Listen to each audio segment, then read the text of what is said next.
Hello, hello, hello, and welcome to the new episode of Right Here, Right Now Live with, oh my God, an amazing human being, Mr. Piers Thurston. Welcome, my friend. How are you? Gary, I'm very well, and absolute pleasure to be involved in your newest venture. I love seeing what's going to unfold from the Gary Turner stable. So, yeah, pleasure to be here, Gary. Thank you. Oh, thanks so much for coming along, mate. And I'm sure for anyone that doesn't know me, like Piers has been quite involved in some pretty serious realizations for me in recent years, which we'll probably pop up with at some point during this conversation. But right here, right now, Piers, in this moment, what's on your heart and mind? Such a wonderful question. And you know, it's a question that actually can really stimulate the conceptual mind to come up with all sorts of like, what is on my heart and mind right now? You know, it's very easy to get in your head about that question, isn't it? It's a real, as if there should be something on my heart and mind. Or what should there be on my heart and mind? But really, I suppose if I get rid of the noise, the thing that's on my heart and mind is, how can I be of service right now to whoever is, to Gary or to anyone listening or to people who aren't even listening, but how can I be of service? What can I do in this period of time? That's really good. That's beautiful, Piers. And Elise, thanks for joining us from South Africa. Good to see you. That's really cool. How can you be of service? Yeah, you didn't sound too much in your head then, Piers. To be fair, so well, you know, there's nothing on my heart and mind that I knew of, apart from then lots of thoughts popped in for that 4 seconds, and then I was like, well, that's not what's really on my heart and mind. My heart and mind really is, how can, you know, here we are live broadcasting, whether that people are listening live or whether they're listening in a week's time or a month's time, almost just vibing out there. What would be a value? What would be, and just open up to that, I suppose, really. I mean, I have a bunch of stuff I can always say that sits in the back of my mind that I wonder about this society and world. I can always dive into those if we need to. That there's always usually something that for a while is in my conceptual mind banks about that. So we can go there if nothing comes up. But the first thing that I thought was, well, let's just see. it's really what's really cool is that I think for anyone that's watching, I say Lisa's with us, and that there might be other people watching us live now, whether it be on Facebook, YouTube, or LinkedIn. Piers, would you mind just, again, without trying to go too concept per se, but it's interesting. Someone might be going, conceptual mind, like conceptual mind. What's he on about? Yeah, yeah, true. So I suppose the way I'd see it, Gary, is that it's like what's happened for us as human beings is when we're tiny babies and before, we don't really have the idea of an intellectual, personal, conceptual mind. You know, if you look at a tiny baby, they just are. They are. I don't even think they see a separation between the world and them. They just are. And then they don't even have a self. They don't even have a me. So we then develop all these kind of, you could call it knowledge, these ways of categorizing the world, language, concepts. We thingify stuff, including me, right? So here's me. I'm now a me. I'm now a Piers, or I'm a Gary. And there's a world, and then there's a me. So that, like, a separation starts to occur. And the conceptual mind is the bit I label as a sort of the bit of us that likes to make sense of things, have a narrative, have a story, have a judgment, have a categorization, defined by language usually. Thingifies something from just something that just is to something that's a thing, right? So, you know, whether it's success, happiness, being, it even gets thingified. Me gets thingified. And this thinking faculty that we have which is useful to navigate the world, because without it, there'll be disorder, I guess, just starts to creep in. And then before we know it, it starts running the show. And then all these narratives and justifications and things that the mind's created, we forget are just slightly made up. And we start thinking they actually are what the world is. And they're not what the world is. There's no objective truth to what the world is. So they're definitely not our narratives, right? So we use them as a useful way of framework to navigate, but we think they are true. And they're not true. They're real for us, but they're not true. So I don't know whether that helps answer the question what the conceptual mind is. I think it's brilliant, and again, it's not about right or wrong or anything. It's actually just exploring, which is what you do brilliantly for me, Piers, and how I learned from you so much a couple of years ago. And I like to bring this to try and bring it to life with different examples. One of my favourites are borders. Like when you go through passport control, it's a very real experience. There's something that says passport control. You're entering the UK. But that border doesn't really exist. Not in terms of that being a border, as in you're not going from one country to another one. Really, it's just like a massive landmass. Well, a country is a concept. Yeah, exactly. Right, a country is a concept. A nationality is a concept. The color of your skin is a concept, because color is a concept, right? So they're all.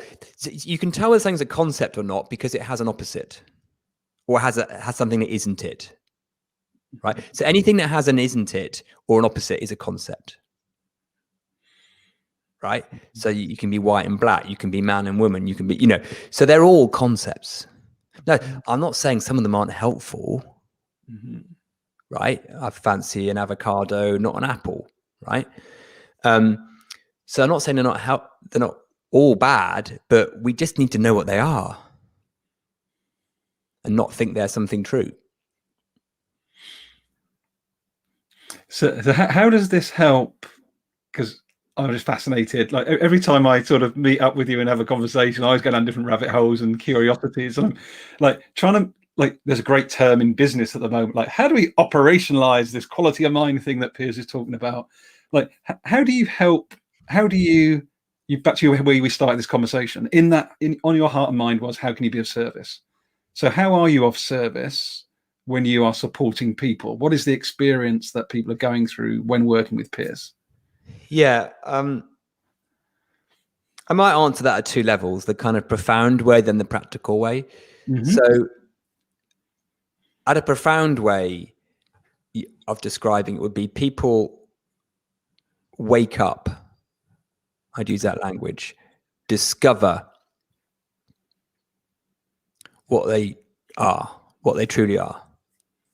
And I don't mean, I get to be the best version of Piers or the best version of Gary. I don't mean what the best self is. I mean, we get to see, recognize, realize, respect that we are just a fractal of universal consciousness, which is full of love and oneness, right? So that's the profound bit that probably sounds trite, and the odd person might go, I get that, but most people might go, what? So let's go to the other part, which is the practical part. What does that mean? Well, it means your well-being and sense of peace of mind are not conditional on anything going on in the world. So the thing that we're all seeking, really, Gary, the self is seeking, is a sense of happiness, well-being, peace of mind, whatever you want to describe it.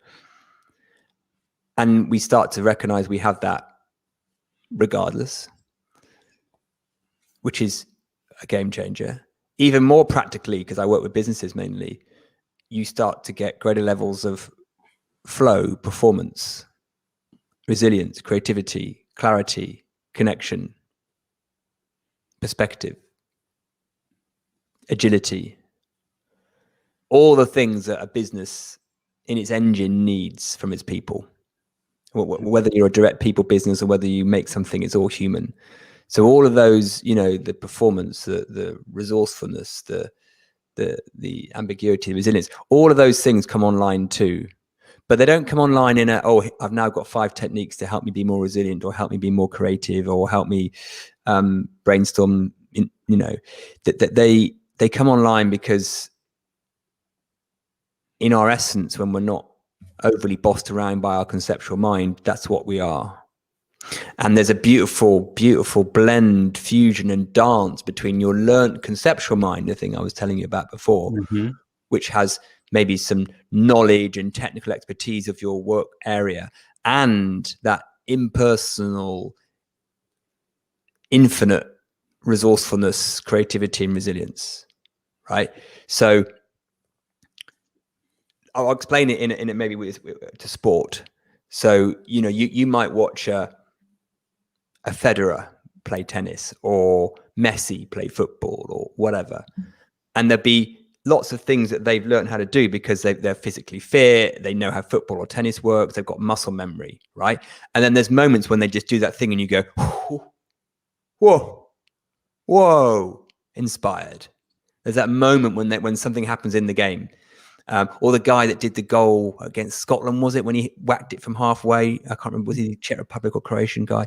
And everyone in the crowd just goes, whoa, right? In that moment, he's lost himself has gone. He's just in the flow of whatever you want to call it, consciousness universe. And we, as the audience, spectators, recognize that because we are that too. And that's how we get the,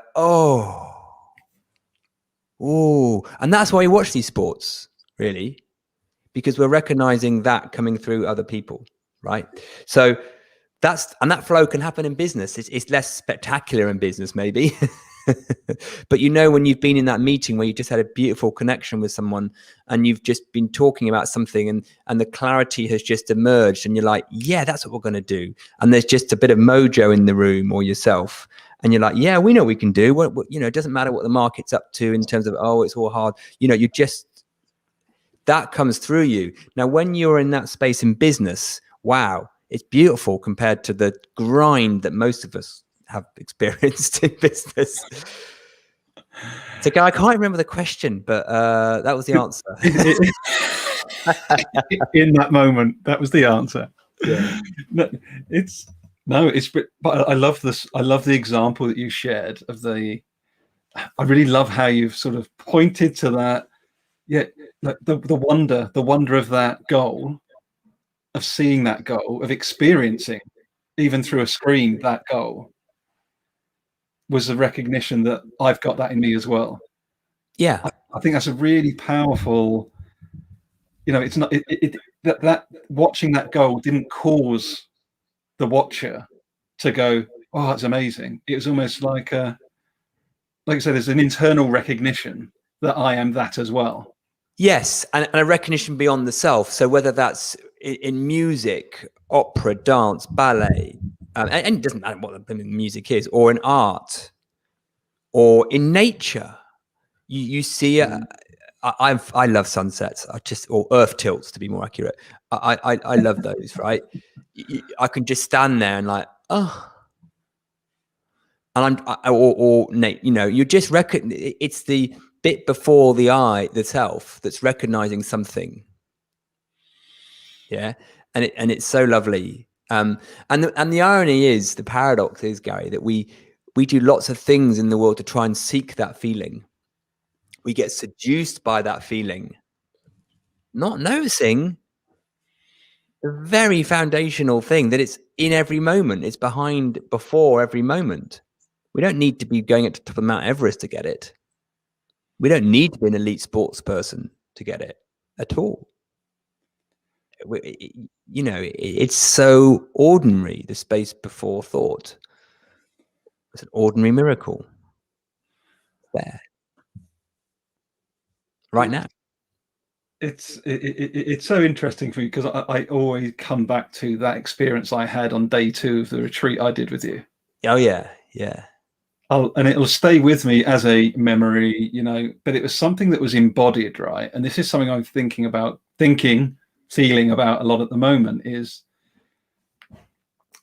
what happened on that day 2 of that retreat was where I realized for myself, in a moment of peace, not overthinking, just literally in that garden on day 2 of the retreat that you led, I just had this pop that, when I burnt myself out, it wasn't actually that boss that was aggressing me, or it wasn't that person telling me X, Y, or Z. It was actually, I just revved up too much. I just went a little bit haywire in my own mind. I just started telling myself, you're this, you're that, you're this, you're that. And it's like, in that moment, all of that was gone. And I just went, pop, oh, right. Oh, it wasn't that outside person that did that to me. That's really interesting. That for me was that ordinary miracle in that moment. Yeah. And I think that's the beauty of it, because when you're in that infinite, that moment before the finite, so thought is finite, space before thought infinite. When you're in that, there is no knowing at a conceptual level of what will turn up, right? And beautifully. And yet there's a wisdom in the healing that, or revitalization that can happen. So, you know, here you are sitting in this thing, and this thought pops into your mind about something that happened some months ago, sort of dissolving that in you, so it's no longer a burden for yourself, right? Mm-hmm. So the wisdom of what comes through, I always find it's fascinating when I'm working with clients, when they do touch that space, what turns up for them. And it often is not something we've taught. It's not like, you know, oh, we just spent the last half day talking about the subject that comes up for them. It can be something, you know, one guy we had, he had a realization about a motorbike crash he had 15 years before, and the pain he was feeling, and that went. And we hadn't even talked about pain. People going vegetarian, you know, and it's not like we go, oh, you should be vegetarian. It's just the wisdom that, or the healing, or the something that can come through when you touch that space before thought, whatever you want to call it, right? It's just so fascinating. You know, and it's not really what turns up is the fascinating bit. It's the fact that it can. It's the capacity for us to do that is the real superpower. So yeah, what a lovely thing for Gary to have some realizations about his burnout. Great, brilliant for your life, Gary. But whoa, the even bigger superpower isn't that happened, it's that can happen. It's the capacity that we have for that. Because that's universal. That's for anyone, about anything, in any moment. What's really interesting, and I don't know, I'd love your comments and thoughts on this, and again, without trying to get too conceptual. Yeah. What I feel, well, what I know actually in my body is that since I had that experience on that retreat with you, it doesn't happen often, but I recognize, and I've had that experience more often since the very first time I experienced it. So yeah. There's many more realizations that I've had, of varying significance to me and whatever I think significant is, but that has happened a lot more often when I had never experienced it until that time. Well, that's probably because you're starting to realize and lean into that. I mean, I remember a lovely thing you said, like, I'm going to paraphrase you now, Gary, and get the words all wrong, but you said something like, I didn't realize I was spiritual, or something. Was that what you said? That's pretty close. That's pretty close. Yeah. Right. You didn't recognize that that's what you are. And not just you, Gary, but all, you know, every one of us. It is, you know, it's not like the Buddha or Gandhi is closer to God than you or I or anyone else. We're all the same. We're all made of the same stuff. And we don't recognize that that's our essence. Right now, if we don't recognize that's our essence, we are shutting down innocently and invisibly our capacity to. We're not completely shutting it down, because it's still going to come through, right? Which is why we do okay generally, right? But we're reducing the aperture to what you're now describing. You experience more often, right? Because you're respecting that, you're realizing that, you're leaning into that, whereas before you were innocently leaning into your conceptual mind. And that's a different kind of intelligence. A conceptual mind is quite limited. It's specific and a useful faculty sometimes, right? Not you know, but it's not the universal deep intelligence that we're talking about. And what's interesting for me with all of this is that I know how often I stay in the conceptual mind. If it is fascinating, I talk about vulnerability. It's something that I'm really passionate about, even though I know that's not, that's still a concept, but it's a concept that I personally have found helpful to almost as a stepping stone, depending on who I'm with, to get more towards the universal concept. So it's always, our friend Helen would talk about it as like indirect path and direct path. So there's no right or wrong in any of this. It's just a case of, do you want to go direct to source, or actually does someone, like, nobody needs to go indirectly, but yeah, I don't know what your thoughts are on that. You've probably got a challenge around that. Well, I get it, because, well, there's two things. We don't, there is a direct path and indirect path, which I'll come to, but we don't want to also vilify the finite self, the conceptual mind, right? Because there is some fields in spiritualness where it's all about sort of complete and utter devoiding yourself of the self. Like, the self is bad, go up that mountain and do not come back until the self's gone, right? I'm slightly generalizing, but you know what I mean, right? And any idea of a self which resists or seeks is a bad thing, right? No, I'm too lazy for that. I'm far too lazy and human for that to be my setup. So we have this learnt self, which gives us our flavor, the Gary flavor, the Piers flavor, the whatever flavor. It's our flavor, right? That's what I am, and that's what you are, right? And almost in a way, this is the interesting thing, that when we recognize that's not who we truly are, we kind of become more us and less us, if that makes sense. So you're more expressive as what you are, Gary, right? In some moments, you'll just be more Gary. You just be true Gary, right? But also you're less bossed around by the egoic self that is Gary, right? So you don't buy into your narratives. You have narratives and activity of consciousness. They're not who you are. They're not entities, right? So it's beautiful, because some people think, well, I'm going to lose who I am if I carry on this evolution into spirituality. I'm going to become this kind of homogenous, enlightened nothing. No, it doesn't seem to be like that. You've just become a more expressive, less shackled version, but you're not bossed around by your conceptual self. So let me come to, so that's the one part. And then the second part about direct path, indirect path. Well, that's interesting, because I've definitely taken the indirect path over the last 20 years, bounced around from kind of started off in sort of psychoanalysis, transactional analysis. Then I got into positive psychology, NLP, then a bit kind of went into energy stuff and hypno, then got into lots of other tools and techniques, and then came across in about 2008, 2009, a slightly psychological version of spirituality. And then sort of in the last 4 to 5, 10 years, I've got more into the spiritual, bridging it back to psychology. So I've gone all around the houses. But what's fascinating now is, what do I share with my clients when I give them the full balls out kind of direct path. And it is just spectacular when in 2 or 3 days, someone gets, not that there's anywhere to get to, you're always halfway up an invisible ladder, but gets where it took me about 15 years. I'm like, and it's no, you can't really get it or get anywhere, but you know what I mean? It's just, so to me, the direct path feels appropriate now and relevant. That's just what I see. Because yes, sometimes we need those conceptual stepping stones, not a problem. But as long as we know the concession we're making on the way, that's all. And we know where we're heading, that's all. And it's not, again, it's not vilifying the self. So yeah, there's a double answer to your question, Gary. No, but it's really, I really appreciate you also speaking to that sort of, almost my words, not anybody else's, but almost that risk of spiritual bypassing, sort of like, it's I see that pop up in a number of different areas on occasion. It's just like, actually, there's no right or wrong here. It's just experience in the moment. And it's like, what is yours?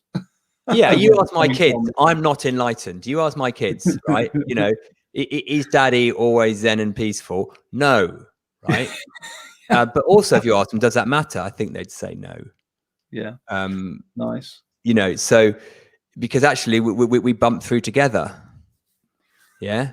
And that's joy. I mean, that's the joy of being human, isn't it? But because what's lovely, isn't it, is to have the full gamut of the human experience, right? The full range of sentience that we can have, or emotions, you want to call them that, you know, that we can have, the ebbs and the flows, the contact of life, and not run away from that and protect ourselves. There's some school of resilience where you kind of set yourself, so you just put parameters around your life so you never expose yourself to anything, you know. I'm just like, well, if you know what life's made of, real but not trueness of it, you can have a full-on experience of it, and it will get you in the moment, but it won't get you. It won't do it. It won't damage you. Yeah, well, we are at the eye, at the true self. We are undamageable. You cannot break what we truly are. It's impossible, right? So yes, we can have feelings, thoughts, perceptions, and sensations that we would go, I don't like those. Oh, I don't like those. But that is not damaging what we truly are. You can't. Whatever's happened. Now, it can appear, it can appear that you can. It can appear that someone is damaged. It can appear that someone has no capacity for mental health. It's not. I don't see that as true. And that's not wishful thinking. That it just feels like that's not true, and I don't see that as true. So that's nice. It's nice to know.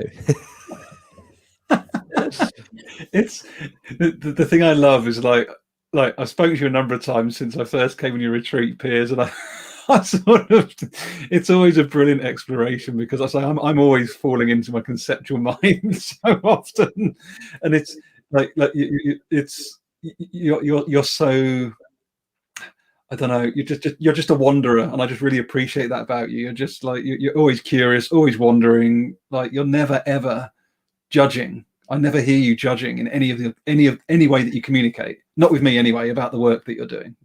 And well, I have moments of it, of course. I have moments of it, but I think I probably recognize it as a bit more of what I call a contracted aperture, so I don't take it too seriously. So I sometimes have fun with it, right? So I can. This is a game my kids and I do sometimes. We did this game when we were in lockdown. We were allowed to. I was allowed to drive them between their mum and me, and at one point it wasn't meant to be any other cars on the road, and we used to play the game as, why is that person in their car?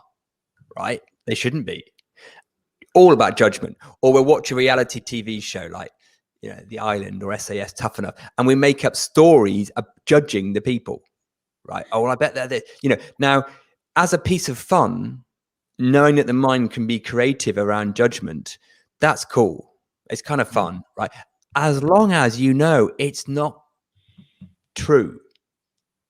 You just, like if you were in a game, you know, oh, I wonder whether that's that. So I think I now see my judgments as more, okay.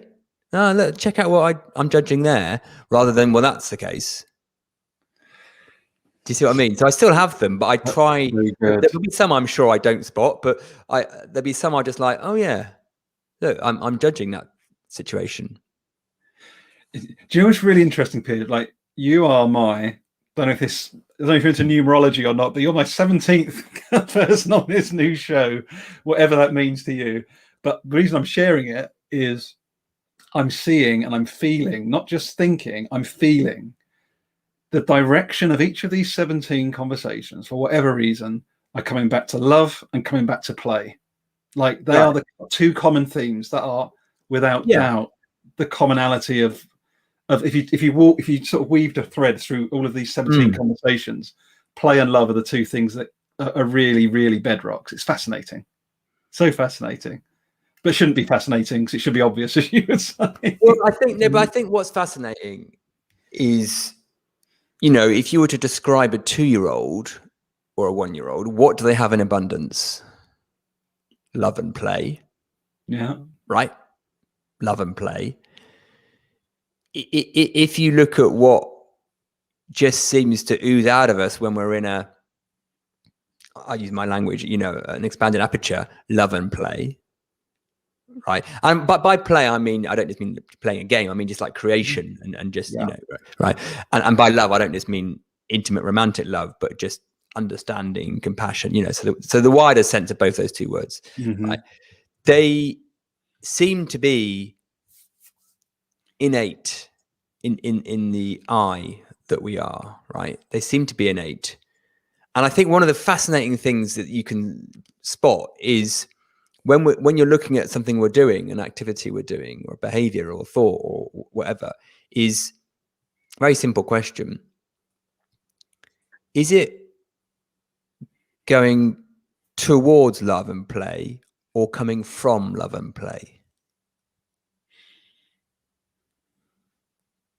And it's just a nice little reflective question to ask yourself, because sometimes we think because we're heading towards love and play, all right, well that's same thing. They're not. They're different. I'm not saying they're bad, but I'm just saying they're different, because one's coming from seeking, suffering, and resistance, trying to get towards love and play. You could go, that's better than going towards hate. Well, possibly. But it's just differentiate that between coming from the space of then going towards it. Right. It's made up, right? Commitment to, like, I'm looking 30, whatever time is, right? They talk about time being expansive. 32 minutes you and I have been on here. Have we?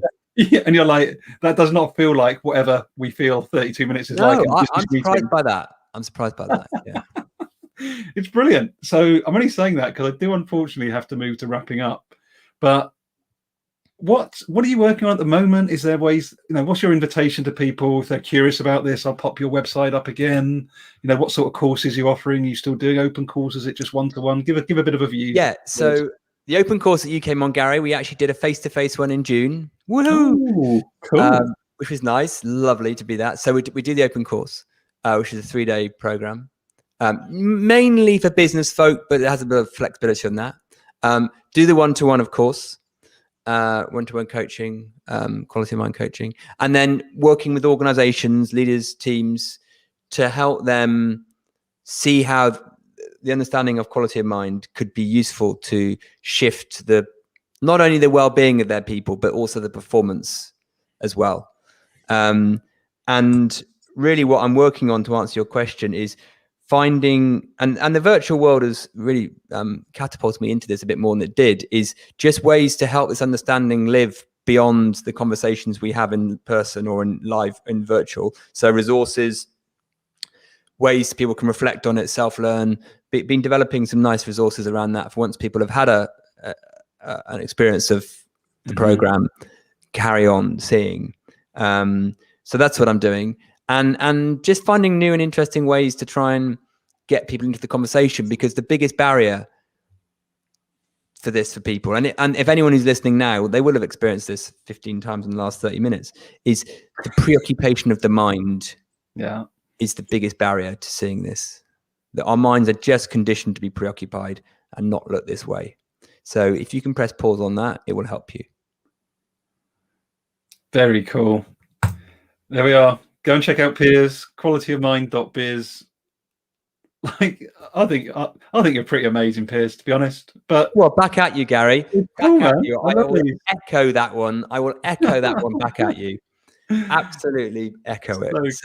So cool, mate. Well, thank you for joining us. Thank you, Elise, for joining us. For anyone that watches this back on the recording, again, you'll be able to find it against my LinkedIn page. You'll be able to find this on YouTube as well. So reach out to Piers. Yes, please. See what happens. Love a conversation. See where it goes. So on that note, have a great weekend, Piers. And you, Gary. Thank you so much. Great weekend, everyone. Take care.